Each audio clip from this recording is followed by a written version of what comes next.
And I've been watching the news sparingly because it's so depressing these days in the press and talking to lots of people from around the country. And everybody's engaged in big challenges, more so than possibly any other time. And, this is one thing I've come to learn for me about challenge. I've come to just remember that everything's about challenge. An infant is challenged trying to just balance its head.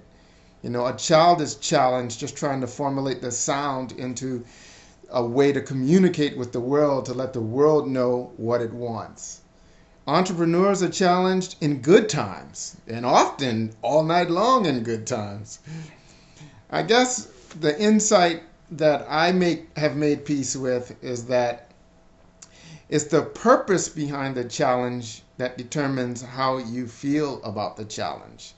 And I think that more often than not, people find the challenges of today depressing, not because the challenges are so great, but because there's such a void of purpose.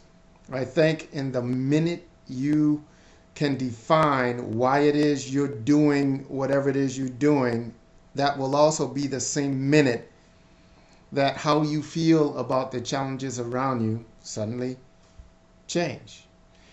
Artists are challenged often for years, usually by choice. Athletes are challenged for hours upon hours a day, definitely by choice. Challenge is fundamental to progress. Challenge is fundamental to growth. And both growth and progress are fundamental to survival.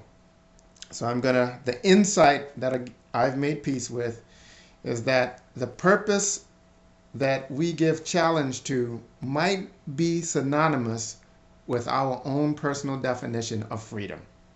Not freedom from the challenge, but freedom from the challenge getting us down.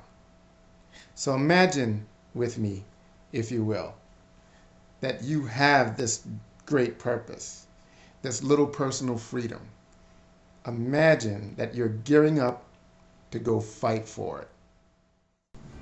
My brave knights, we have fought many battles and for a few good people. But now we fight for the greatest cause of all, freedom. That one little untouchable, invisible thing that even if imagined by a farm boy might fend off an army even as great as ours. Now our enemy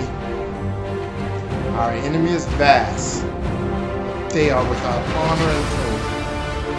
And they will find that the battle amongst themselves is as fierce as the battle against us. We fight not as ourselves, but as the immortal heirs of those that have gone before us, the great ones, the ones that were brave enough to first imagine victory. And because of this one little thing, we have already won. My brave knights.